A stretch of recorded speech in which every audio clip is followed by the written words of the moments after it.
The observation deck of the Galactic Research Station hummed with nervous energy as Ambassador Crix adjusted his optical sensors for the third time that cycle. Below them, on the jungle planet of Verdenia Prime, a lone human figure moved through, the dense undergrowth with purpose that defied all logical analysis. "This is madness," muttered Dr. Vila, her scaled hands gripping the viewing console. "No sentient being approaches a wounded Shadow Maw voluntarily." Captain Torres nodded grimly, his 4 eyes tracking the human's movements. The creature in question lay collapsed beneath a massive fallen tree, its obsidian carapace cracked and bleeding luminescent blue fluid. A Shadow Maw stood 3 meters tall at the shoulder, possessed razor-sharp claws that could slice through starship hull plating, and had never been observed showing mercy to any living thing. They were the undisputed apex predators of 17 different worlds. "The human designation is Jake," reported Lieutenant Finn, consulting his datapad. "Standard colony surveyor, no military training, no xenobiology specialization. He should be fleeing, not approaching." Jake dropped to his knees beside the massive creature, seemingly oblivious to the fact that even wounded, a Shadow Maw could decapitate him with a casual swipe. The beast's 6 crimson eyes focused on the human, and a low rumble emerged from its throat that registered on their seismic equipment. "It's going to kill him," whispered Dr. Vila. But Jake simply placed his hands on the creature's injured limb, examining the wound with gentle precision. The Shadow Maw's rumbling intensified, but the human showed no fear. Instead, he began speaking, in soft, measured tones that their sensors could barely pick up. "Can anyone translate what he's saying?" asked Captain Torres. Lieutenant Finn shook his head.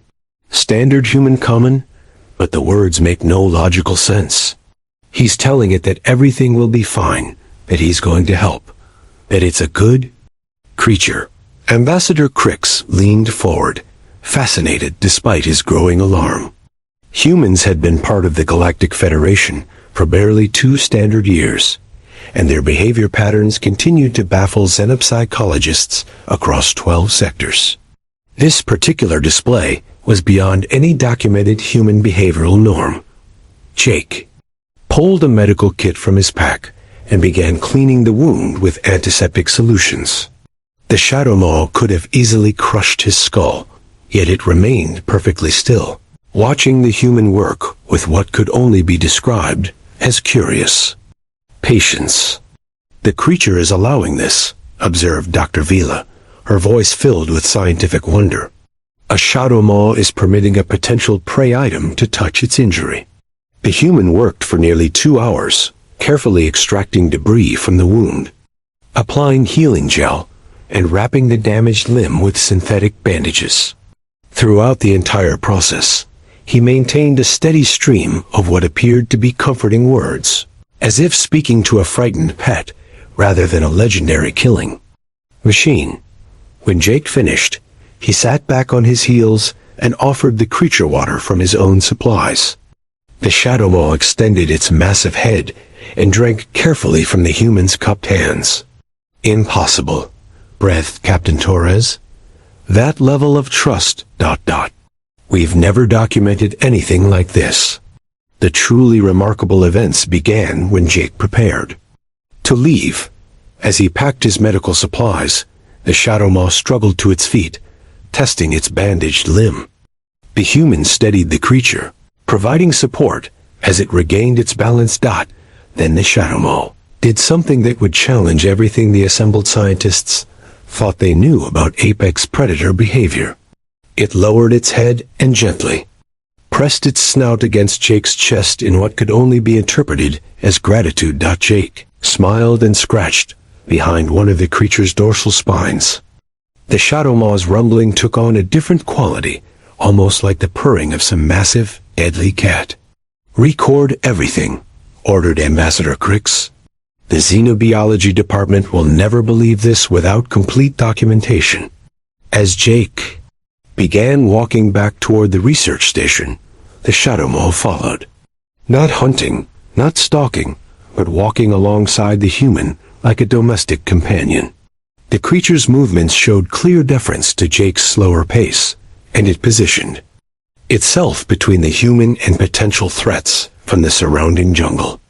It's protecting him, realized Dr. Vila.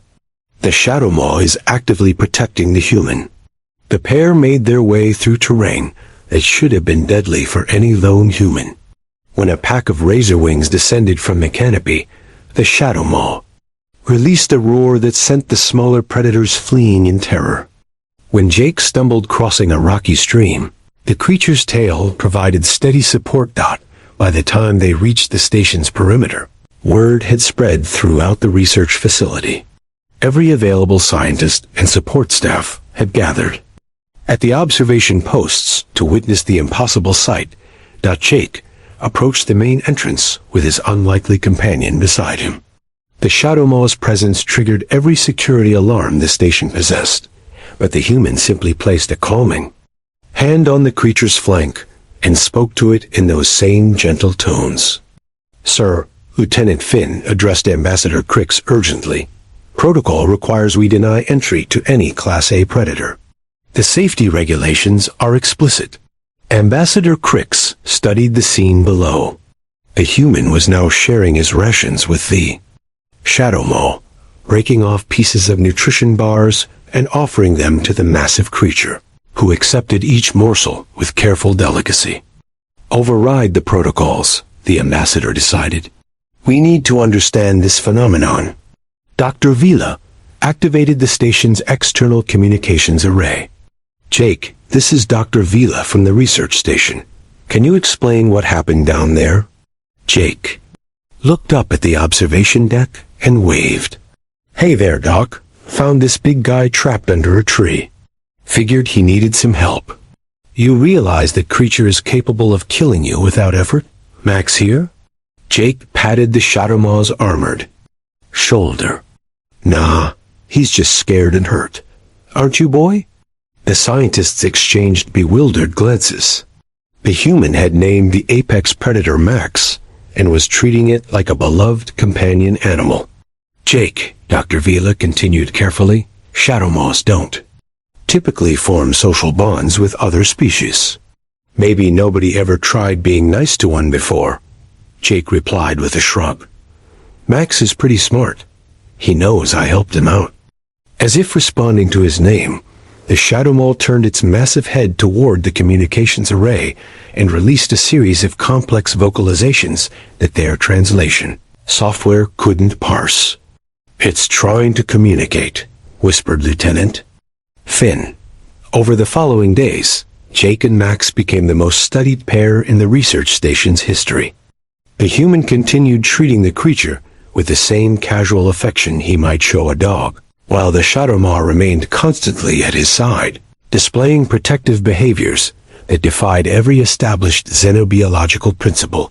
The other humans in the colony adapted to Max's presence with remarkable ease, as if having an apex predator wandering their halls was perfectly normal. The alien researchers, however, struggled to comprehend what they were witnessing.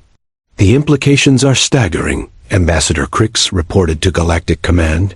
"If humans possess some innate ability to form bonds with Class A predators, it could revolutionize our understanding of interspecies relationships." Dr. Vila had a different theory. After weeks of observation, she presented her findings to the research team. "I believe," she began, "that we've been looking at this backwards. The question isn't why the Shadow Maw bonded with Jake. The question is why Jake saw a wounded creature and felt compelled to help, regardless of the danger to himself." She pulled up holographic displays showing Jake's interaction patterns. Humans appear to possess an emotional response system that overrides basic survival instincts when confronted with suffering.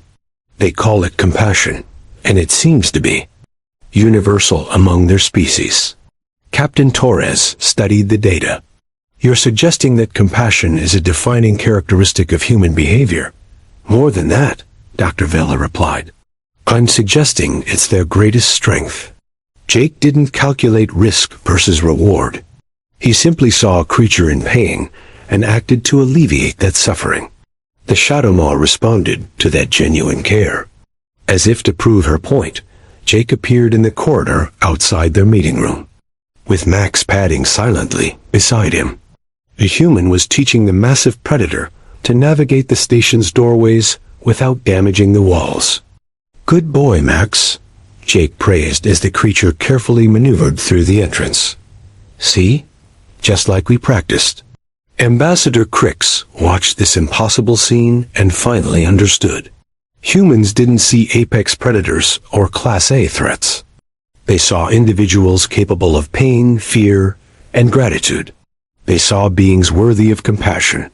The report he would send to Galactic Command would change humanity's status within the Federation forever. A species capable of turning apex predators into companions through simple kindness represented something entirely new in galactic civilization. As Jake and Max disappeared down the corridor, the ambassador made a note in his personal log. The galaxy had underestimated humanity from the moment they'd achieved faster-than-light travel.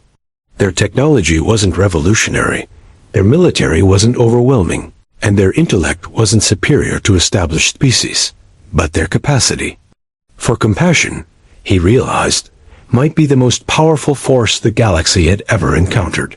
Chat controls Sonnet 4.